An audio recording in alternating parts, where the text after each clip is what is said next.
Romanos capítulo 12, verso 2. Obrigado. Capítulo 12 de Romanos, verso 2.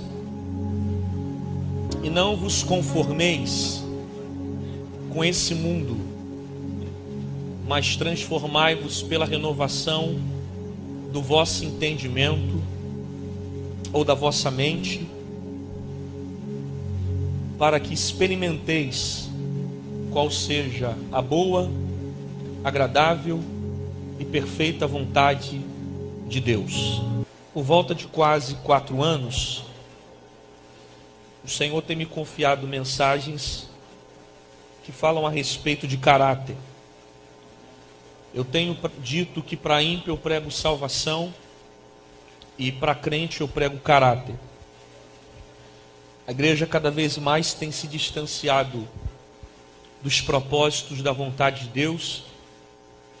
Cada vez mais o ser humano tem sido influenciado pela mentalidade da apostasia, influenciado pela iniquidade, tendo em vista que aquilo que era pecado há 40 anos atrás, hoje não é mais pecado.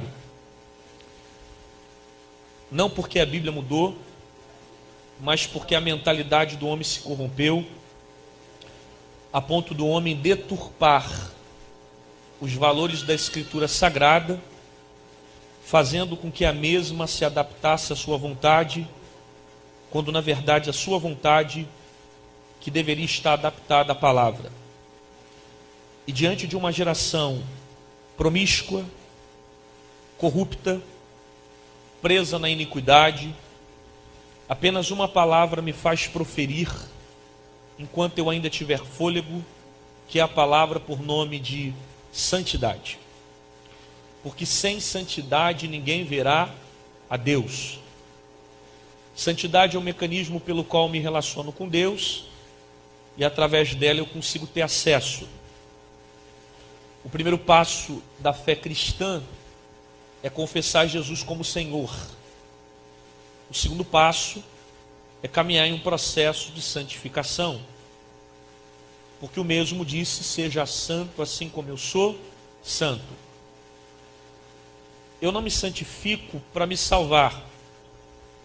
Porque se eu disser que eu me santifico para me salvar, eu vou estar anulando uma palavra chamada graça. E a Bíblia diz que a salvação ela é dom gratuito de Deus.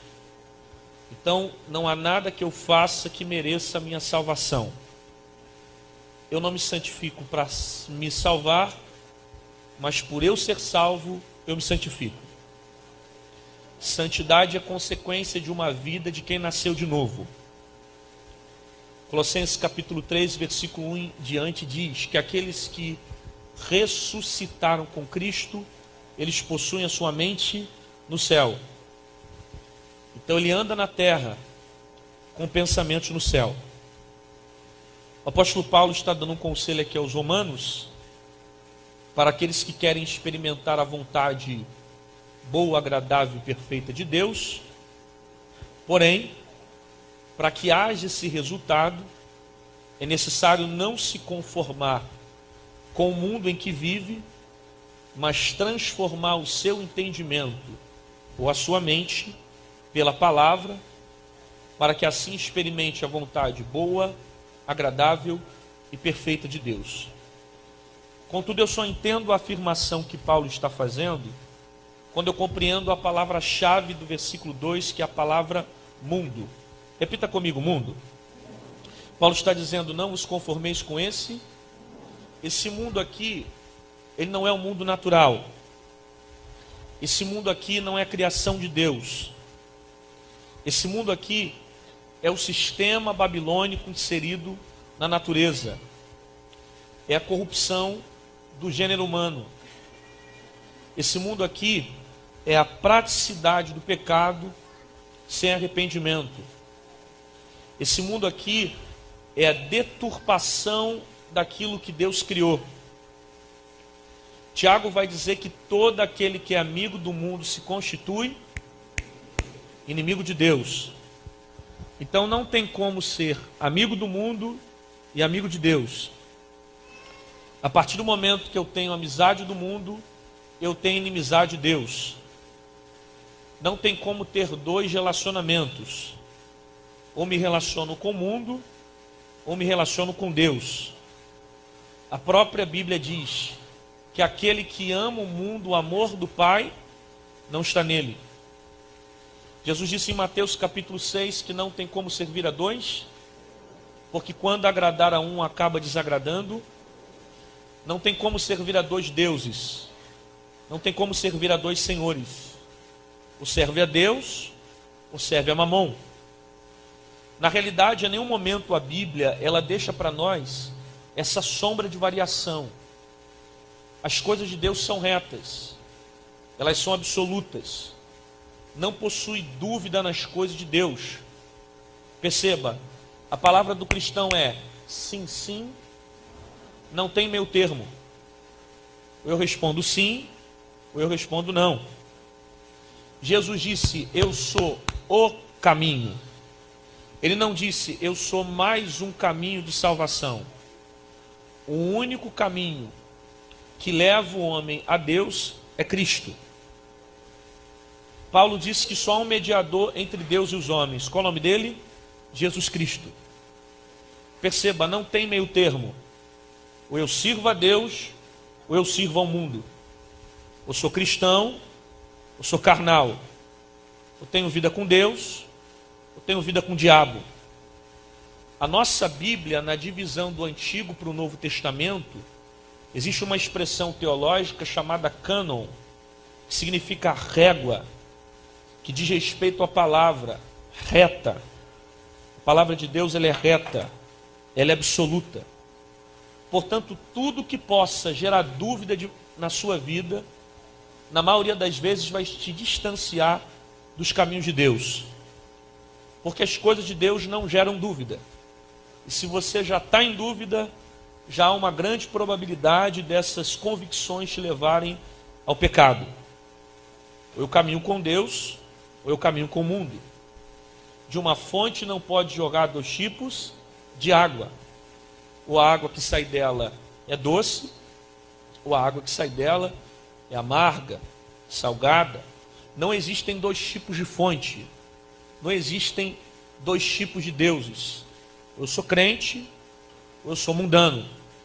Eu tenho vida com Deus, eu tenho vida com o diabo. Portanto, se tem alguém aqui em cima do muro, esse muro é do próprio diabo. Para Deus não existe essa expressão. Ou você caminha com ele, ou você caminha com o mundo. E esse mundo aqui é o pecado inserido dentro da natureza. E você sabe muito bem que há uma diferença de pecado para iniquidade. Alguém está me ouvindo aqui? Diga amém. Amém. A palavra pecado significa transgredir a lei. Pecado vem de um termo original chamado errar o alvo. Alguém já ouviu falar dessa expressão? Por isso que quem peca tem um alvo, tem um foco, tem um sentido, não conseguindo acertá-lo, ele acaba caindo, ele acaba errando. Porque etimologicamente, a palavra pecado vem dessa expressão errar o alvo. Ou seja, eu tenho um foco, eu tenho um sentido, eu tenho um propósito, não conseguindo acertá-lo, eu acabo caindo, eu acabo errando, eu acabo falhando. A palavra iniquidade, ela é a evolução do pecado. Ela é a prática do pecado sem arrependimento. É a queda sem desejo de se levantar. Quem está na iniquidade está com a mente cauterizada pelo pecado. Já ouviu falar dessa expressão? Cauterização é como se fosse uma casca que desce na mente, e por mais que o cidadão ele ouvisse aquilo que é certo, ele continua fazendo o que é errado. Ele vive compulsivamente pelos seus próprios desejos. Ele não quer mudança, ele não quer libertação. Quem está com a mente cauterizada é capaz de trocar as coisas que é certas pela errada e ainda usar a Bíblia para defender o que é vontade da carne dele. Ele não quer mudança, ele não quer transformação, ele vive compulsivamente sendo levado e atraído pela sua própria cobiça. Portanto, o que vai lançar uma geração inteira dentro do inferno não são literalmente seus pecados, mas sim a prática deles. Não vou repetir isso. O que vai lançar uma geração inteira dentro do inferno não são literalmente seus pecados, mas sim a prática deles. Porque pecar, todos nós pecamos. Nós pecamos conscientemente e inconscientemente. E por mais que você não queira pecar, você acaba pecando, você acaba errando, você acaba falhando. Porque essa carne aqui, ó, ela é descendente da geração adâmica. Significa que ela veio de Adão. A partir de Adão, todo ser humano carnalmente está declinado à queda. Essa carne aqui, ela é corruptível, ela é destrutível. Por isso que Paulo diz que quando Jesus voltar para buscar a igreja, aquilo que era corruptível vai ser revestido pela incorruptibilidade. Aquilo que é mortal pela imortalidade, que essa carne é corruptível, ela é destrutível, ela é fraca. E foi Jesus que falou isso para os seus discípulos dentro do Getsêmani. Você lembra? Jesus falou: vigiai e orai, porque o espírito está pronto, mas a carne é fraca. Ou seja, por mais que eu consiga alcançar um alto estágio da minha espiritualidade, a minha carne continua sendo fraca. O apóstolo Paulo, que é para nós um exemplo na fé, ele dizia: o bem que eu não quero fazer, eu faço. O mal que eu não quero, é o que eu faço. Paulo está falando dos desejos carnais, que tentam constantemente levá-lo para longe de Deus. Martinho Lutero dizia uma frase que chega a ser cômica. Ele dizia: eu pensava que o velho Adão, ele havia se afogado nas águas do batismo, mas depois descobri que o miserável sabia nadar. Isso chega a ser engraçado, mas é uma verdade. Porque por mais que você aceita Jesus, passe pelas águas, a tua carne continua tentando te levar para longe de Deus. É uma luta das coisas carnais contra as coisas espirituais. Por isso, quando você aceitou Jesus, o teu espírito se converteu, mas a sua carne não. Não, vou repetir isso aqui. Quando você aceitou a Jesus, o teu espírito se converteu, mas a sua carne não. A carne não aceita Jesus. A carne não confessa pecados. A primeira conversão, ela nasce no seu espírito. O que a Bíblia recomenda eu fazer com a carne é matar ela. Ou eu mato a carne, ou ela me mata. Ou eu venço a carne, ou ela me vence. Ou eu domino a carne, ou sou dominado por ela. Por isso, não tem que ter papo com carne. Não tem que ter conversa com carne. Não tem que ficar de mensagem no WhatsApp com carne. Não tem que ficar trocando papo em Facebook com carne. A carne não respeita teu tempo de crente. A carne não respeita teus 40 anos de teólogo. A carne não respeita teu título de pastor, bispo, conferencista. O mole que você dá para ela, ela destrói a sua vida e acaba com tudo que você construiu diante de Deus. É por isso que eu gosto de José. Porque José era alguém que conhecia a sua natureza. Ele está diante da mulher de Potifar. E segundo a Bíblia, a mesma cantava ele pelos bastidores. Ele poderia cair com ela, que ninguém ficaria sabendo. Você sabe que é nessa hora que a gente revela o nosso caráter? Porque caráter não se revela na frente, caráter se revela por trás. Está diante da mulher de Potifar. Ele pode cair com ela. Mas o que ele faz? Ele foge. Porque ele sabe que se ele ficar, ele vai cair. E qual o problema dessa geração? É que está batendo papo com a mulher de Potifar. Está deitando a cabeça no colo de Dalila. Está conversando com serpente no jardim. E cai. Cai porque não reconhece seus limites. Cai porque não reconhece suas fraquezas. Cai porque não reconhece suas necessidades. Ah, pastor, mas tem hora que os convites chegam e eu não consigo dizer não. Pois é, os convites só estão chegando porque ninguém te respeita como crente. Porque se respeitasse não chegava. Ah, mas eu não consigo, porque ele fica entrando no WhatsApp e fica manda nudes, manda nudes, manda nudes. Manda 1 Pedro capítulo 2, versículo 9 para ele. Pastor, o que está escrito lá? Mas vós sois geração eleita, sacerdócio real, nação santa, povo adquirido.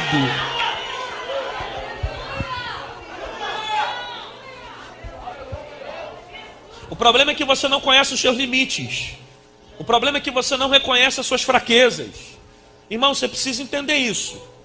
Tem laços que Deus vai cortar, mas tem outros que é você que tem que fugir.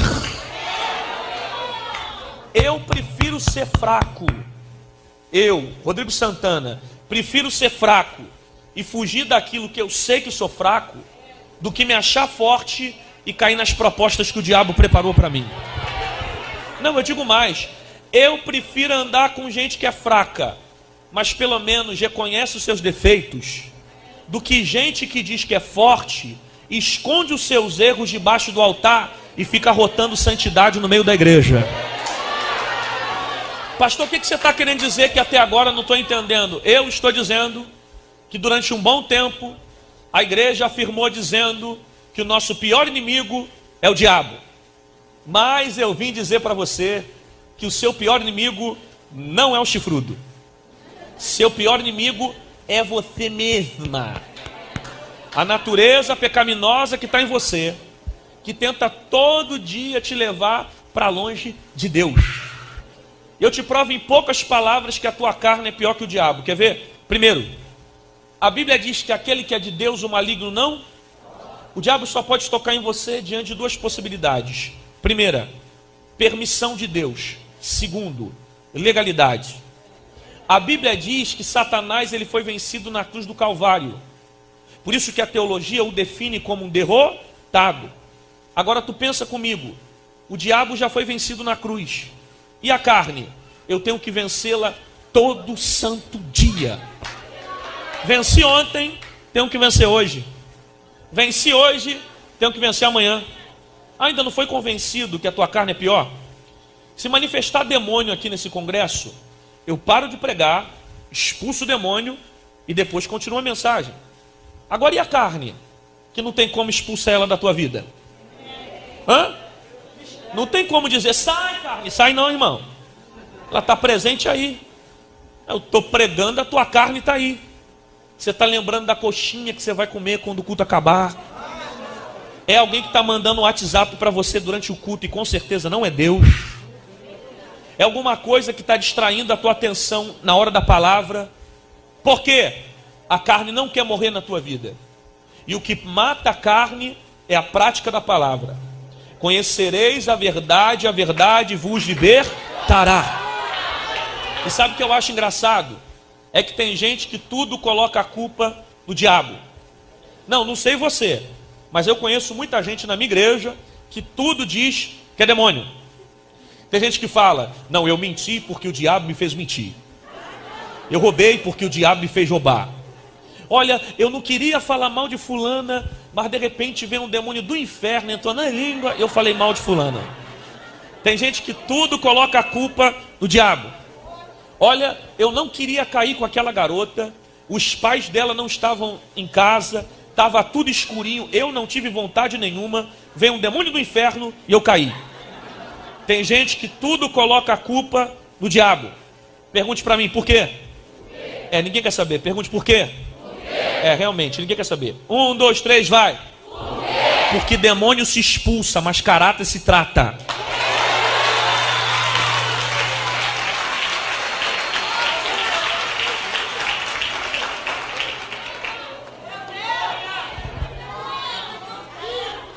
Então é mais fácil colocar a culpa no capiroto do que reconhecer que tem que mudar o teu caráter, né? Então é mais fácil vir para cá falar meia dúzia de língua estranha do que você mudar o teu comportamento dentro de casa. Então é mais fácil vir para cá, você falar meia dúzia de língua estranha, do que você segurar a tua língua dentro de casa. A propósito, que avivamento é esse? Que poder de Deus é esse? Que você roda na igreja, cai na igreja, fica arrebatado na igreja, marchou a conferência toda, mas não consegue perdoar quem te faz mal lá fora, não consegue ajudar um necessitado lá fora, é capaz de tomar santa ceia sem falar com o irmão do lado. E irmão, você precisa entender o que é avivamento. Luiz Hermínio diz: avivamento não é cair na igreja, é aprender a ficar de pé fora dela. Que poder é esse que não muda teu caráter? Que avivamento é esse que não gera uma mudança de dentro para fora? Se você roda aqui dentro, mas não consegue mudar comportamento lá fora, esse avivamento não é verdadeiro. Porque a intenção do verdadeiro avivamento é mudar você de dentro para fora. Ah, pastor, mas você está falando de um padrão de santidade que é impossível ter. Não, irmão, você que não conhece Bíblia, você precisa entender o que é santo. Santo não é aquele que deixa de pecar. Santo é aquele que sempre se limpa. Eita, você não ouviu isso não? Porque aquele que confessa e abandona a sua transgressão, esse alcança misericórdia. Porque Deus não quer ouvir desculpa, Deus quer ouvir confissão. Quer ver uma coisa? Quando Deus perguntou assim: Adão, onde tu estás? Deus sabia onde Adão estava, sim ou não? Não, perguntar de novo. Quando Deus falou: Adão, onde tu estás? Deus sabia onde Adão estava, sim ou não? Sim. Claro que sabia. Porém Deus queria que Adão confessasse. Ao que ele faz? A mulher que tu me destes. Ele coloca a culpa na mulher, a mulher joga a culpa na cobra, um joga a culpa para o outro, e ninguém reconhece os seus erros. Essa natureza adâmica está dentro de nós. Nós apontamos os erros dos outros, porque perdemos a capacidade de reconhecer os próprios defeitos. Um filósofo por nome de Philippe Ponder, ele disse que o ser humano tem o costume de esconder os seus erros no defeito dos outros. Então eu aponto o erro do outro para tentar justificar aquilo que eu faço. Só que para Deus não existe pecadinho nem pecadão, tudo é pecado. Não, mas eu não consigo ir para a igreja porque ali dentro só tem pecador, a igreja só tem hipócrita, só tem mentiroso. Não é assim que o mundo fala? O que eu vou fazer dentro da igreja se ali dentro está lotado de hipócrita? Não, realmente, eles estão certos. Aqui dentro está lotado de hipócrita. Mas chega aí, senta, ouve a palavra. Sempre cabe mais um hipócrita aqui dentro. Sempre cabe mais um que precisa ser liberto. Ah, mas eu não consigo ir para a igreja porque ali dentro ninguém presta. Ué, mas aqui ali dentro é lugar de gente que não presta mesmo. A pior espécie da sociedade está na igreja. Aqui dentro tem de tudo: ex-prostituto, ex-ladrão, ex-mentiroso, ex-fofoqueiro. Alguns estão no processo. Ex-homossexual. Aqui tem ex de tudo. Só que tem uma coisa: pode entrar podre de pecado, mas sai liberto pelo poder da palavra de Deus. Não, mas eu não consigo ir para a igreja porque é muito tititi, é muita linguaruda, é muita fofoquinha. Eu não consigo lidar com fulano. Minha irmã, olha para cá. Sabe qual é a tua diferença para o fofoqueiro? É só o tipo de pecado que você está cometendo. Por quê? Porque o pecado da fofoca é um pecado que fica em evidência. É um pecado que fica em exposição. Ou seja, todo mundo olha para fulano e sabe que o pecado de fulano é de fofoca. A tua diferença para o fofoqueiro é só uma. O fofoqueiro peca na frente e você peca por trás. E se disser que não peca, está pecando agora, é mentiroso. Porque a Bíblia diz que todo homem nasceu no pecado. Se não fosse o sangue de Cristo, tu não teria condições de estar na igreja. Ah, então qual é o meu pecado? Hipocrisia. Porque não reconhece seus erros, não reconhece as suas falhas, vive o tempo todo apontando o erro da liderança, porque perdeu a capacidade de enxergar os seus próprios defeitos. Tu quer que eu te provo agora que tu é hipócrita? Você está ouvindo essa pregação e está pensando: meu Deus, cadê fulana? Ela não era para ter faltado hoje. Essa palavra é todinha para ela. E eu não vim pregar para quem está em casa vendo Netflix. Eu vim pregar para quem quer ser liberto pelo poder da palavra. Se tem uma pessoa que precisa de Deus, sou eu. Se tem uma pessoa que precisa de libertação, a primeira, sou eu. Se tem uma pessoa que precisa de mudança, sou eu. Porque eu não tenho que ler a Bíblia para apontar os seus erros. Eu tenho que ler a Bíblia para consertar os meus defeitos. Meu Deus do céu. Você não está aqui não. Por isso que a Bíblia diz, examinai a si, não é o próximo, é a mim mesmo. Por isso, pior para Deus não é você pecar. Pior para Deus não é você cair. Pior para Deus é você pecar e não se arrepender. É você cair e não reconhecer seus pecados. É carregar uma capa de santidade e achar que santidade tem a ver com aparência. Nunca que santidade tem a ver literalmente com terno e gravata. Se santidade fosse roupa, nós não veríamos pessoas que têm a saia no pé, mas têm a língua no joelho. Porque nem todo mundo que muda por fora, muda por dentro. Mas todo mundo que muda por dentro, muda por fora. Dizer para mim que está mudando do lado de dentro e não muda nada do lado de fora, você não conhece santidade. Ih, irmão, você precisa entender o que é santidade. Está além de um conjunto de regras. Isso pode, isso não pode. Pelo contrário, existem coisas que inclusive eu posso fazer, mas eu não faço para que outras pessoas não venham pecar. Eu deixo de fazer porque o Espírito Santo me cobra individualmente. Você precisa entender que santidade está ligado mais à essência. Por isso, pior para Deus não é você pecar. Pior para Deus é você pecar e não se arrepender. Ah, porque teu pastor não viu o que você está fazendo. Ah, porque teu líder não descobriu o teu pecado. Aí como ninguém sabe o que você está fazendo, você toca na igreja e depois vai tocar no mundo. Aí profetiza no altar e xinga palavrão lá fora. Aí marcha na igreja e samba no pagodinho lá fora. Aí toca aqui dentro e fica fazendo sexo na casa da namorada lá atrás. Aí eu te pergunto, se não tem coragem de fazer isso na frente do pastor, então por que está fazendo na frente de Deus? Hã? Será que Deus não estava presente quando você estava fazendo aquele calabaça? Estava. É que está no tempo da graça. Ah, está na graça. Na graça pode tudo. Ah, você não sabia disso? Na graça pode cantar em pecado. Na graça dá para marchar aqui dentro e ficar batendo na cara da mulher lá fora? Tá. Na graça dá para tomar santa ceia na igreja e encher a geladeira de cachaça, vinho? Tá.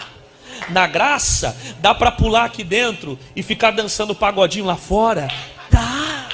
Na graça dá para fazer tudo isso. Só não vai dar para entrar na Nova Jerusalém na prática do pecado. Porque para entrar no céu tem que ter santidade. Não há graça que possa te salvar sem um arrependimento verdadeiro. Estamos na graça, mas a porta continua sendo estreita. Me prova na Bíblia que tem salvação sem arrependimento. Me prova na Bíblia que tem salvação sem pregação da palavra. Me prova na Bíblia que tem salvação sem conhecimento da verdade de quem é Cristo. Quem rejeita o Filho, rejeita o Pai. Agora, quem recebe o Filho...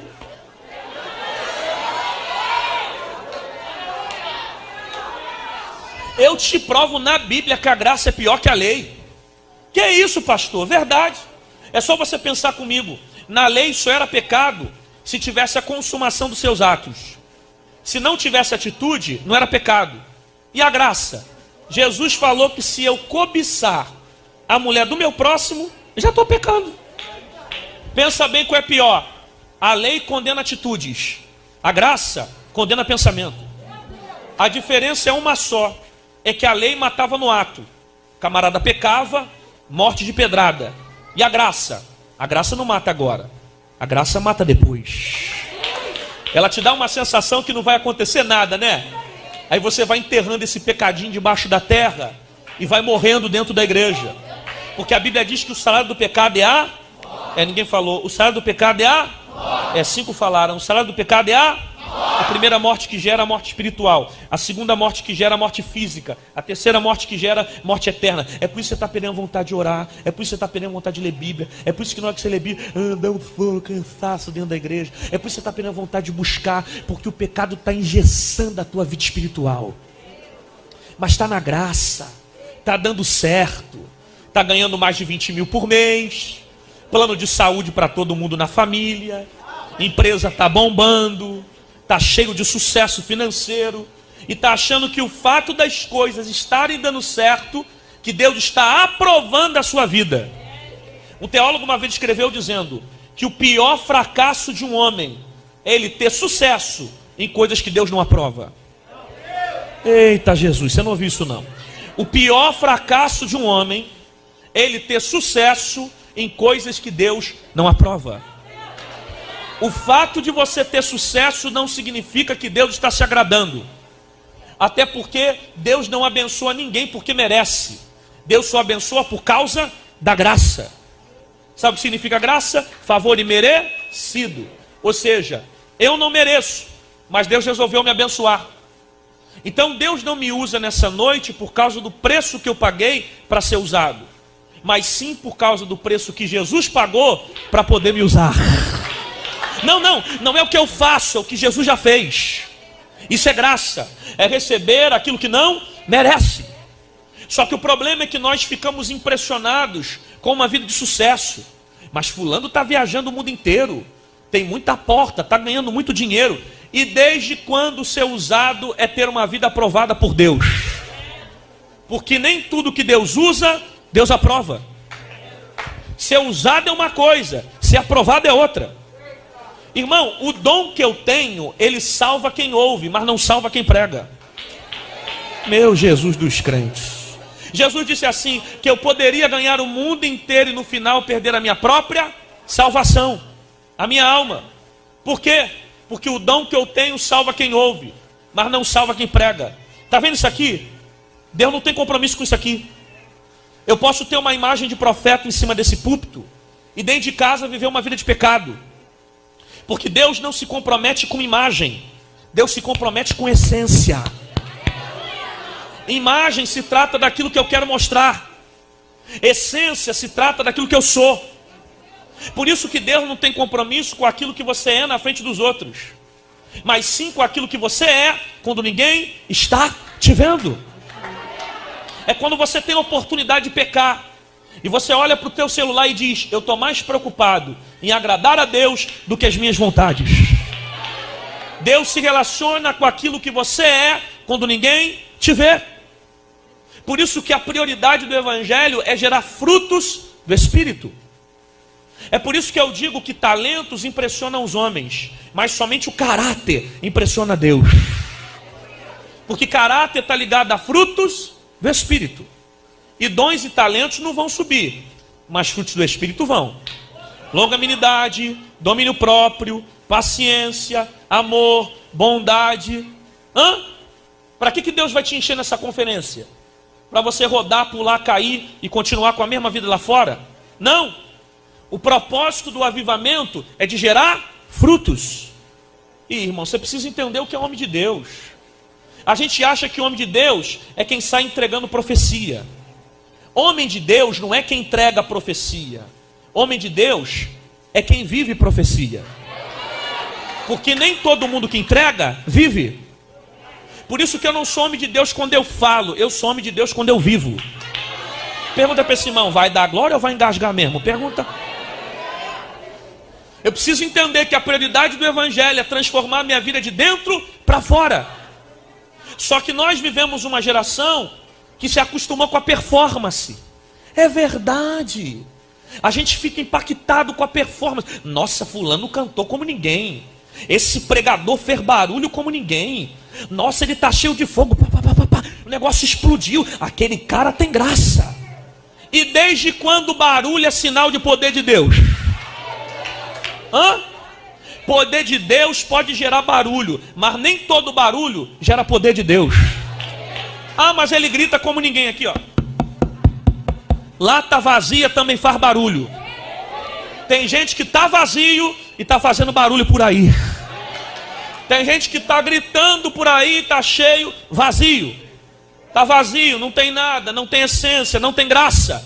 Mas aprendeu a fazer o movimento. Pega na mão do teu irmão, olha para o lado, dá um glória a Deus. Estou vendo varão que sobe. Eu nunca vi tanto varão para subir e descer dentro da igreja como nesse tempo.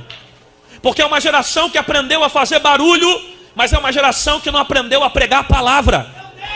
É por isso que nessa pandemia nós vimos muitas pessoas vazias. Porque tem igrejas por aí que estão ensinando as pessoas virem para a igreja e não ser igreja. É por isso que tem muita gente desviada. E uma vez falando para mim, Rodrigo, a pandemia está desviando muita gente da igreja. Está nada. Pandemia não desviou ninguém. Só desviou quem já estava dentro da igreja desviada. Só revelou quem já estava desviado dentro da igreja. Gente que não tinha um comprometimento real com o evangelho. Eu ouvi alguns pregadores dizendo assim: pastor, o meu ministério se fechou, as portas se fecharam, eu nem consegui pregar nessa pandemia. Sabe por que ele disse isso? Porque ele acha que ministério é ter microfone na mão. Eu não preciso ter microfone para ter ministério. Se eu parar de pregar agora e for para minha casa, eu continuo tendo ministério. Porque o meu ministério não começa em cima do púlpito. O meu ministério começa dentro da minha casa. E você precisa entender o que é ministério. Porque estão tentando abafar meu ministério. Ninguém me dá oportunidade para cantar na igreja. Eu não leio um versículo. Estão tentando me abafar. Te abafar? E quem mandou o profeta de longe te ungir no meio dos seus irmãos? Foi homem ou foi Deus? Quem te viu lutando com urso e com leão? Foi homem ou foi Deus? Quem mandou derramar óleo na tua cabeça? Foi homem ou foi Deus? Ah, mas eu não estou tendo oportunidade de cantar na igreja. Vai cantar no trem, vai cantar na rua, vai cantar em casa, vai cantar no trabalho. Quem tem ministério não depende de microfone para adorar. Ele faz do ambiente o lugar da adoração. É por isso que nós vemos pessoas que ainda não entenderam o ministério. Ah, desde a pandemia eu não consigo pregar. É porque você não entende o que é chamada. Porque desde que começou ano passado, eu não deixei de pregar um dia. E não é dentro de 4 paredes. Porque se as portas da igreja se fecham, eu vou para a internet. Se eu não posso pregar no Facebook, eu vou para o Instagram. Se o Instagram me bloquear, eu vou para o YouTube. Se o YouTube me bloquear, eu vou para a rua falar de Jesus. Porque quem estiver perto de mim vai ouvir a palavra. Eu estava semana retrasada indo pregar num culto aqui na Baixada. E no meio do caminho eu parei para abastecer. Comecei a colocar um hino para tocar. Aí estava tocando aquele hino: os planos de Deus ninguém impedirá. Aí eu aumentei o hino, parei no posto de gasolina, mandei encher o tanque. Pode o vento soprar, a terra pode se abalar, mas se Deus tem um plano contigo, ninguém impedirá. Aí a menina que estava colocando gasolina começou a chorar. Ela olhou para mim e falou: é, pastor, Deus está falando. Eu falei: Deus tem uma obra na tua vida, Deus tem uma chamada. Quem tem ministério não depende de microfone. Aonde vai, ele prega a palavra.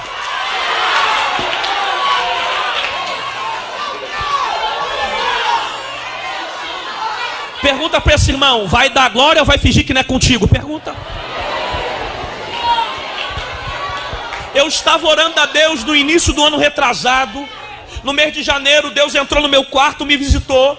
E Deus disse assim: Rodrigo, eu vou afiar a espada que vai sair da tua boca. E tem lugares que você vai pregar uma vez e nunca mais vai voltar. Só que Deus disse para mim: perca púlpitos, mas não perca uma vida de altar. Quem tem altar não está preocupado com a agenda cheia. Quem tem altar não está preocupado em agradar homens. Quem tem altar não está preocupado se vai voltar na conferência, se não vai, se vai vir para a igreja. Até porque antes de agradar a homens, eu vim aqui entregar a espada que desce do céu.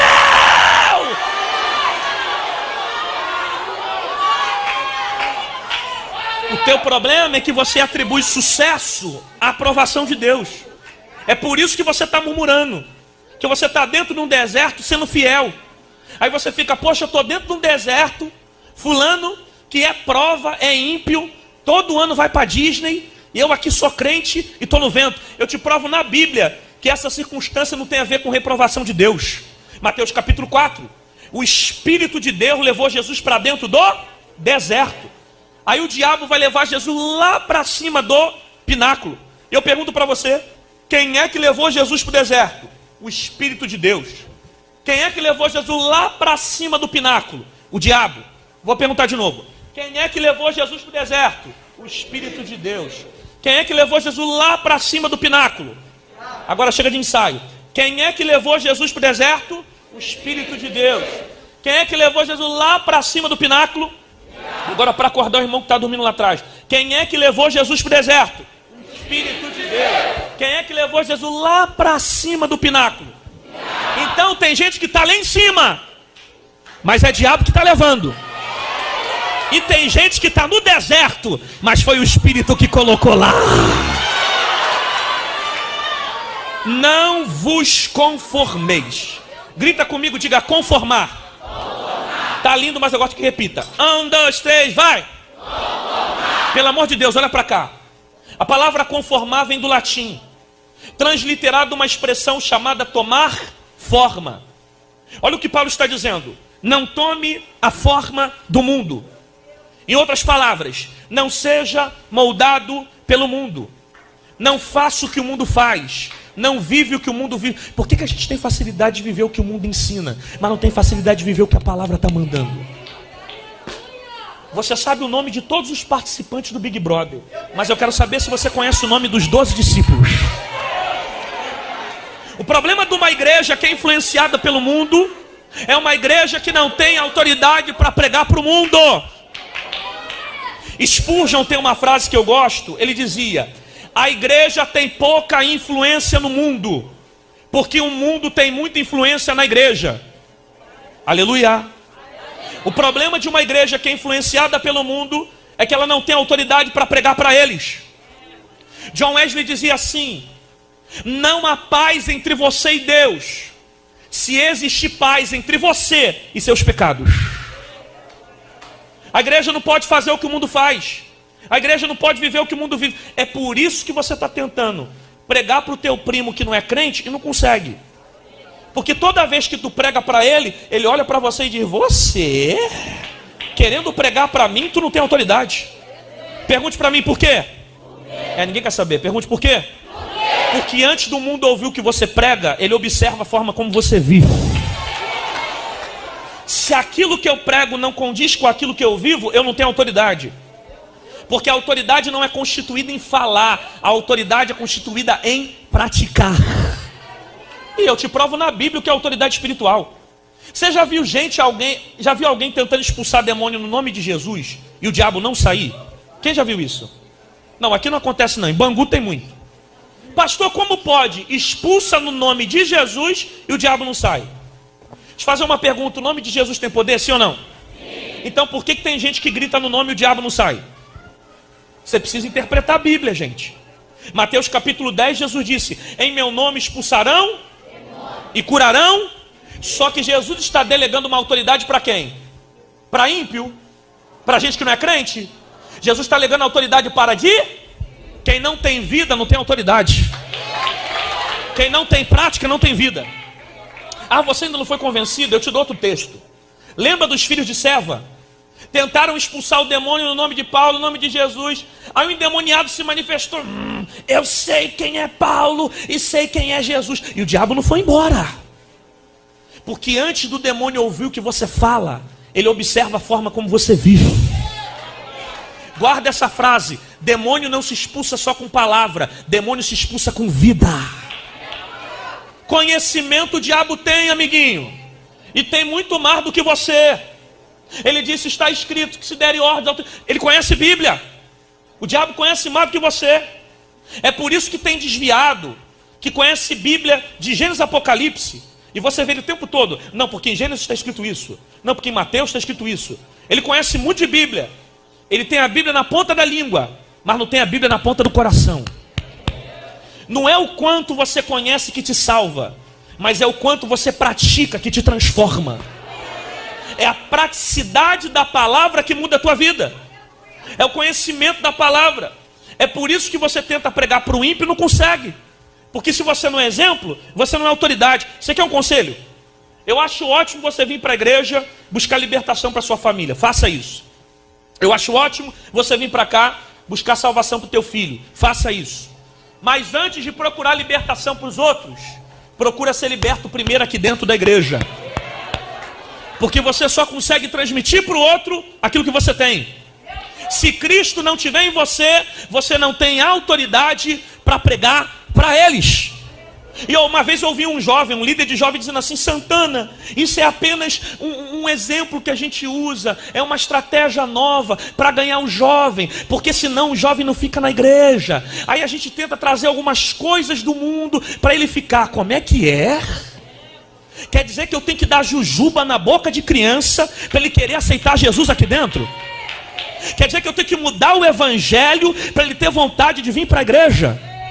Me mostra na Bíblia José se adaptando ao Egito para ser salvo. Me mostra na Bíblia Daniel comendo os manjares da Babilônia para ser salvo. Não foi o Egito que dominou José, mas foi José que dominou dentro do Egito. Não foi Daniel dominado pela Babilônia, mas foi ele que dominou as circunstâncias da Babilônia. Ah, pastor, mas a palavra está muito dura. Olha para cá. Falaram isso para Jesus, sabia? Ah, tu não conhece Bíblia. Os discípulos falaram assim: Senhor, está muito dura essa palavra. Geral está indo embora. É melhor mudar um negócio aí. Sabe o que Jesus falou para discípulo? Jesus falou: quer ir embora? Vai! Por quê? Porque o evangelho não vai mudar para te agradar. É você que tem que mudar para entrar no céu. Pergunta para esse irmão: vai dar glória ou vai fazer cara feia? Ah, pastor, quer dizer então que eu tenho que sair do mundo e abandonar as pessoas que não são evangélicas? Não, irmão, claro que não. Você vai conviver com pessoas que professam uma fé diferente da sua. Até porque Jesus não morreu para tirar você do mundo. Jesus morreu para tirar o mundo de dentro de você. Você perdeu a frase, vou repetir ela não. John Wesley dizia o seguinte: a conversão tira o cristão do mundo, mas a santificação tira o mundo da vida do cristão. Perdeu outra, não vou repetir. Spurgeon dizia o seguinte: santidade não é você se isolar do mundo, mas é você viver no meio da lama e não sujar as vossas vestes. Não consumir com esse mundo, vai transformar você na vossa mente. No 3 você grita mente. 1, 2, 3, vai. Não. 1, 2, 3, vai.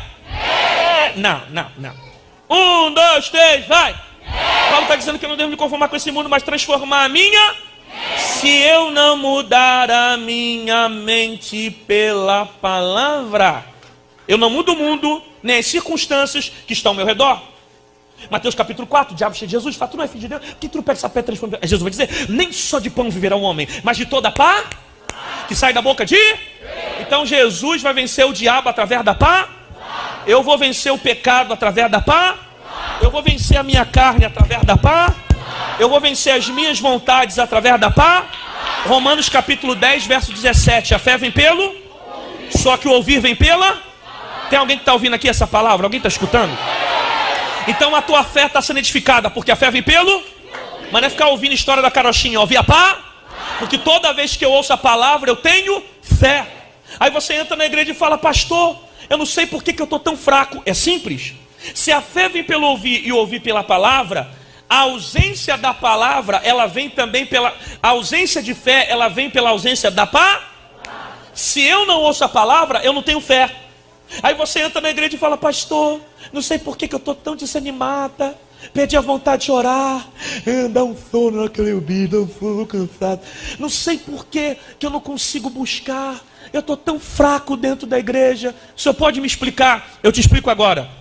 É que a tua vida tem tudo menos palavra. As músicas que tu ouve sem palavra.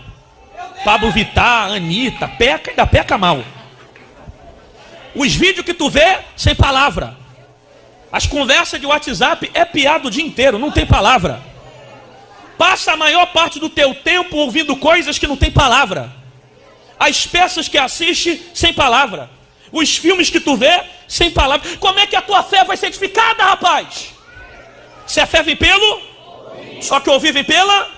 Esse ouvir vem do grego. Transliterado uma expressão chamada akuo. Akuo significa reproduzir aquilo que ouviu. Diferente da palavra ouvir. Porque acuou no original da nossa língua significa a palavra escutar.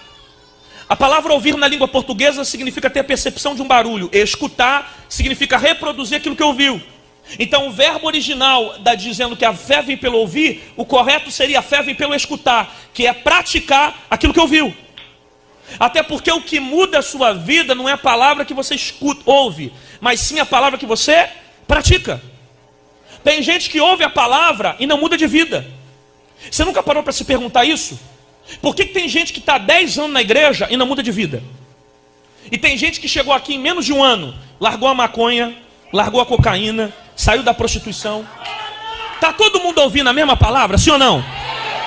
Só que tem gente que está ouvindo essa palavra e vai voltar para casa da mesma forma, irmão. Vai continuar se masturbando em telefone, vai continuar fazendo sexo na casa da namorada, vai continuar enchendo o celular de músicas de prostituição, de coisas que não. Ele não quer mudança. Vai continuar escondendo o pecadinho dele. Ele não quer transformação. Em contrapartida, tem outros que estão ouvindo essa pregação e estão pensando: eu vou viver o que esse maluco está pregando aí, hein? Esse cara de São Brasileiro está pregando Bíblia, hein? Está falando palavra. Aí a vida do cara muda. Porque ele sai da igreja com a decisão de praticar a palavra que ele escuta. Irmão, pode vir o melhor pregador do Brasil nessa igreja.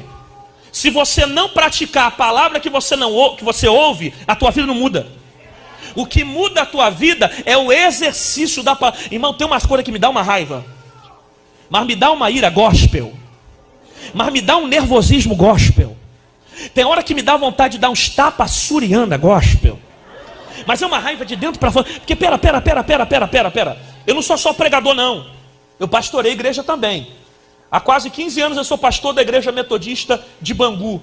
E tem uma coisa que acontece lá, que me incomoda lá, que essa palavra é para eles, essa palavra não é para vocês não. Aqui só tem anjinho, só tem anjo aqui, só tem gente que não peca.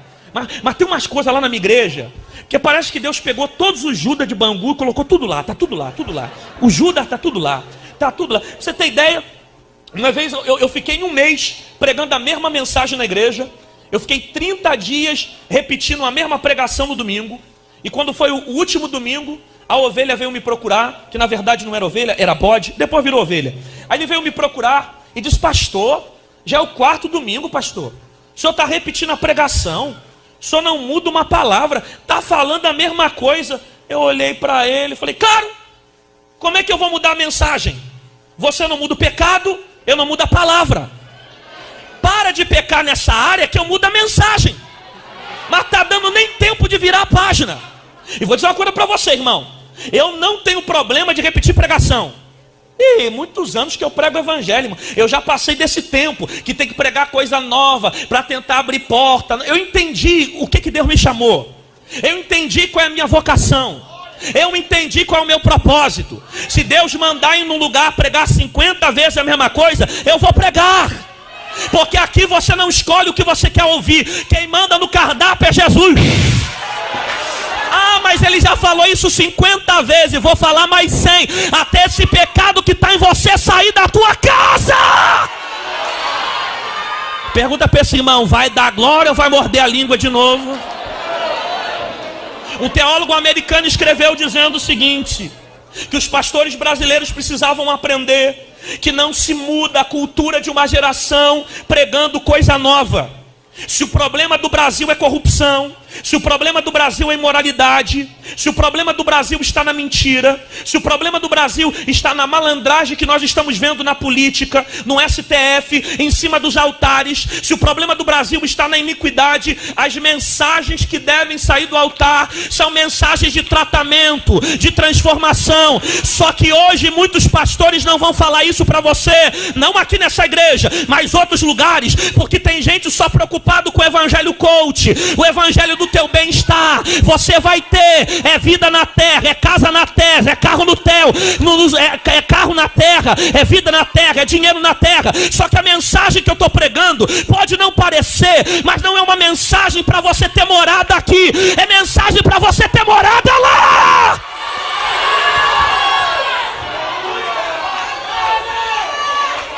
Aí tem umas coisas que me incomodam dentro da igreja, tem umas coisas que me dá uma raiva gospel, porque pera, eu não estou aqui contando historinha, eu não estou aqui, esses testemunhos, eu estou pregando Bíblia, eu estou contando Bíblia, eu estou trazendo a palavra, o pregador está suando, eu estou ensinando a mensagem, o camarada escuta a palavra e sai da mesma forma que entrou.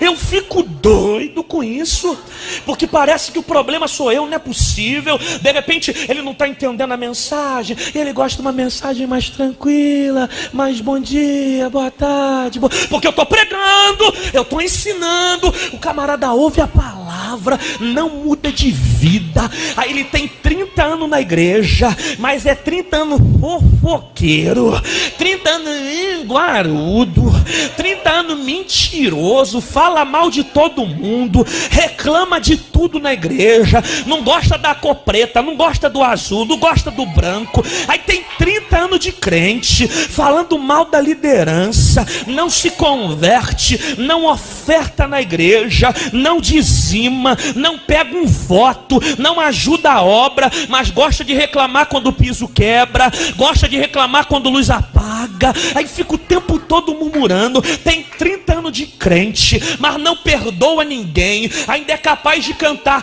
como é precioso, irmão, sem falar com o irmão que está do lado, sem perdoar, não se liberta, não muda de vida, arrogante, soberbo, prepotente, não desce para ninguém. Aí fica ouvindo a palavra dizendo, eu vou ouvir o que esse bacinho for pregar, se a palavra for boa eu dou glória, se a palavra não for boa eu fico na minha, porque eu sou assim. Tem que me convencer, se não me convencer eu não dou glória. Parece que ele está aqui para dar glória para mim, parece que ele está aqui para querer exaltar. Aí ouve a palavra, escuta a mensagem, soberbo, prepotente. Aí fica ouvindo o pregador dizer, aí fica, não quero nunca mais que esse baixinho volte aqui nessa igreja, não gostei da mensagem dele. Problema é seu, não estou pregando para te agradar, nem para ter agenda. Raça de víbora, crente ruim, que ouve a palavra, não se converte, não gosta de cajado, não gosta de exortação, faz biquinho quando o pastor disciplina, procura outra igreja depois que o pastor desce a palavra, não gosta de exortação. Se disser que vem para a escola dominical, vai embora. Se disser que tem que ouvir Bíblia, vai embora. É menino, mas vai aprender a ser homem, porque outro entra na verdade, a verdade vai mudar você. Queridão, se você tem 30 anos de crente e até agora não mudou nada na tua vida, pode ter certeza que você não está vivendo Bíblia. Porque o evangelho de Jesus, ele tem que mudar a tua vida de dentro para fora. Um teólogo escreveu uma vez dizendo, diz, que se esse evangelho não te transforma, é porque você não está vivendo esse evangelho. John Piper tem uma frase que eu gosto, ele diz, se a mensagem que você tem ouvido é de Jesus e ela não tem mudado a tua vida, com certeza a mensagem que você ouve não é de Jesus. Porque a mensagem de Jesus, ela muda a tua vida de dentro para fora. Scott Franklin diz, você pode nascer na igreja, ser batizado na igreja, falar em línguas na igreja, pregar na igreja, morrer e acordar no inferno. Porque o que salva você não é estar na igreja, é ser igreja. Você pode estar de segunda a segunda na igreja e ir para o inferno. Pergunta para mim, por quê? A religião muda a rotina, mas o evangelho muda o teu caráter. Reproduza isso para 4 pessoas e diga, religião muda a rotina, evangelho muda caráter.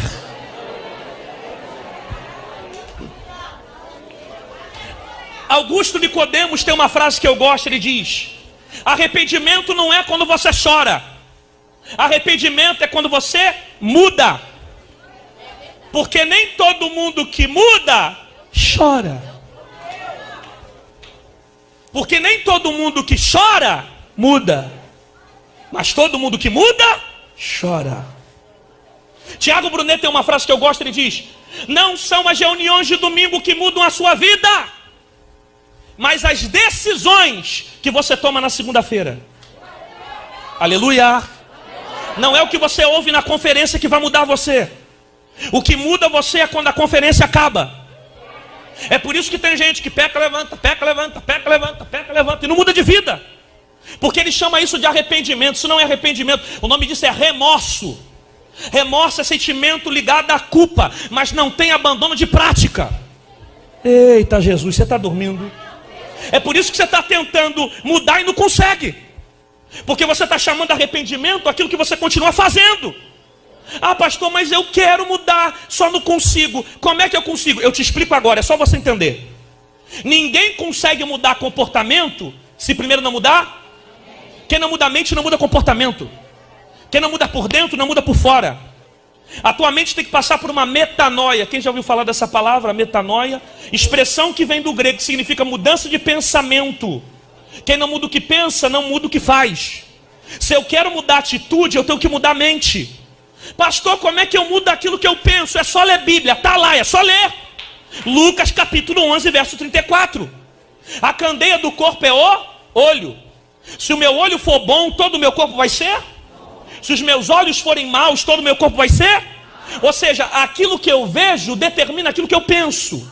Aquilo que eu penso determina aquilo que eu faço. Se eu quero mudar por fora, eu tenho que mudar por dentro. Quem não muda aquilo que vê, não muda o que pensa. Quem não muda o que pensa, não muda o que faz. Eita Jesus. O problema é que você quer mudar a atitude, mas não muda a mente.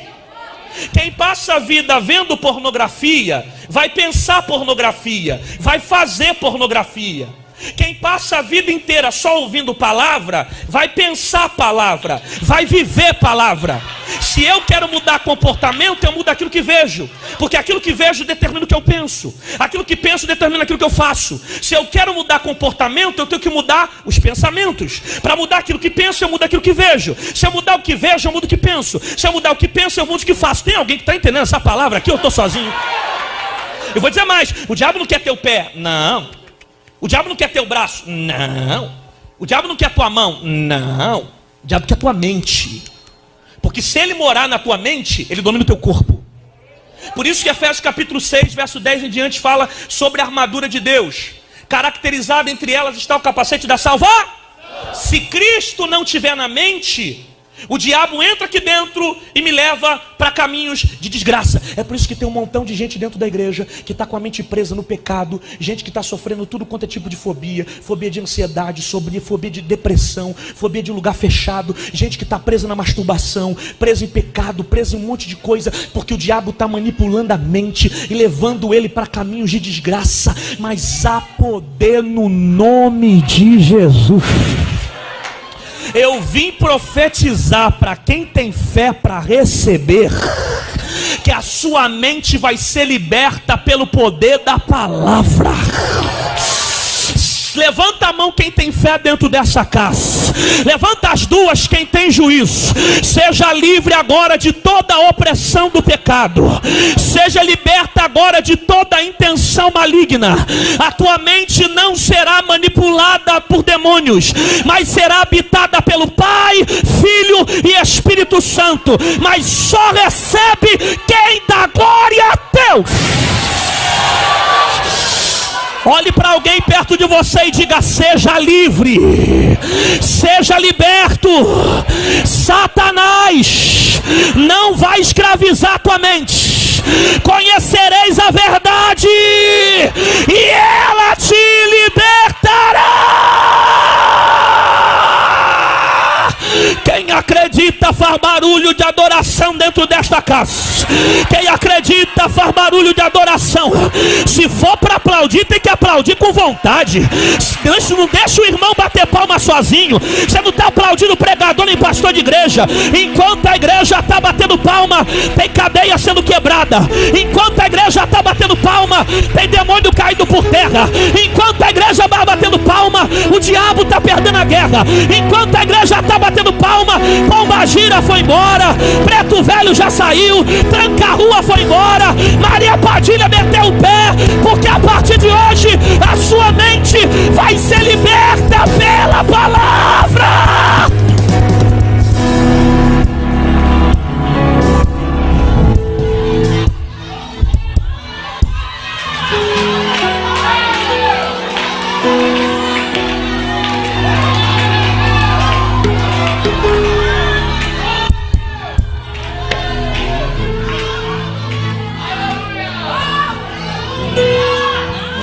aqui dentro, mas a tua mente está presa lá fora. Você está aqui dentro, mas o diabo está tentando guerrear dentro da tua mente. Você está dentro da igreja, mas há um bloqueio na tua mente. Você está tentando ouvir a palavra, mas o diabo está tentando manipular teus pensamentos. Ele está tentando te atacar. Ele já preparou um laço para você cair lá fora. Já está tudo armado. Ela até mandou mensagem do WhatsApp para você, para cair. Preparou tudo, jogou perfume na cama, para te chamar para o adultério, para te chamar para a prostituição. Mas desceu o anjo do Senhor dizendo: não vai ter queda nessa casa.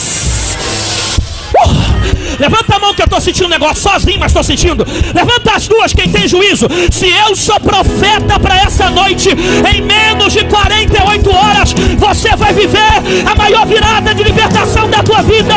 Mas só recebe quem faz aquele barulho que o diabo não gosta. Vai, vai, vai, vai, vai, vai, vai, vai, vai, vai, vai, vai, vai, vai, vai, vai, vai. Quem dá glória recebe. Quem recebe da glória. Quem dá glória pega. Quem pega da glória.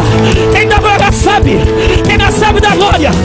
Eu vim de Bangu profetizar para Nova Iguaçu. A tua mente não é de Pombagira. A tua mente não é de Preto Velho. A tua mente não é de WhatsApp. A tua mente não é de Instagram. A tua mente não é de Facebook. A tua mente não é de sistema. A tua mente não é de governo. A tua mente não é de prostituição. A tua mente não são dos vícios. A tua mente não é de demônio. A tua mente não é de orixá. Quem manda na tua mente não é potestade. Quem manda na tua mente não é orixá. Quem manda na tua mente não é Zé Pilintra. A tua mente não é de tranca-rua. A tua mente não é de Maria Padilha. A tua mente não é de Lúcifer. A tua mente não é de diabo. A tua mente não é de potestade. Quem manda na tua mente não é capeta. Quem manda na tua mente não é feitiçaria. Quem manda na tua mente não é bruxaria. Quem manda na tua mente é o leão da tribo de Judá. Vai, vai, vai. Telebarabacome na canta na caia de come de fácia. Te papapaia daia canto jomida. Telebarabacome na canto joma. E popitaia daia canto popita. Telebarabacanto. Telebarabagaia. Telebarabacome na tapapa. E parabaiaia jomidaia canto pa. E pitaragaia daia canto dabadaia de. E papabacanto jomidara canto jomidaraga. Telebarabacanto. Telebarabagácia. E toquiteia daracanto rema. É pituquiteia. É pitaragaia. É brabaracanto jomidaracanto jomidaraga. Ele barabacome na cantaraca e decome de cantarabá. Ele barabacome na cantaraca e decome de fácia. Decome daia terra de obediência.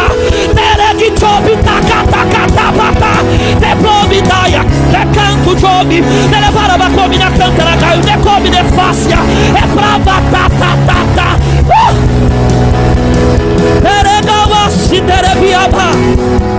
Assim diz o Senhor: por um caminho esse diabo veio atacando a tua mente, mas por 7 vai bater em retirada. Pega, pega, pega, pega, pega, pega. Olha para alguém que está perto de você e diga: hoje. Não, desse jeito é nunca. Diga: hoje você vai viver libertação na tua vida. Diga: Satanás já perdeu a guerra. Esse mês ainda haverá testemunho de libertação. Quem pega? Quem recebe? 40 segundos dando glória, vai! 40 segundos, 39, 38, 37, 36, 35, 34, 33, 32, 31, glória, 29, 28, 27, vai cair, 26, 25, vai cair, 24, 23 é agora, 22, 21, abre a boca, 20, 19, 18, Deus vai libertar a tua 17, 16, 15, abre a boca, 14, 13, não para, 12, 11, 10, 9, 8 é agora, 7 é agora, 6 é agora, 5 é agora, 4 quem pega, 3 quem recebe, 2 é agora, abra a boca pra dar glória!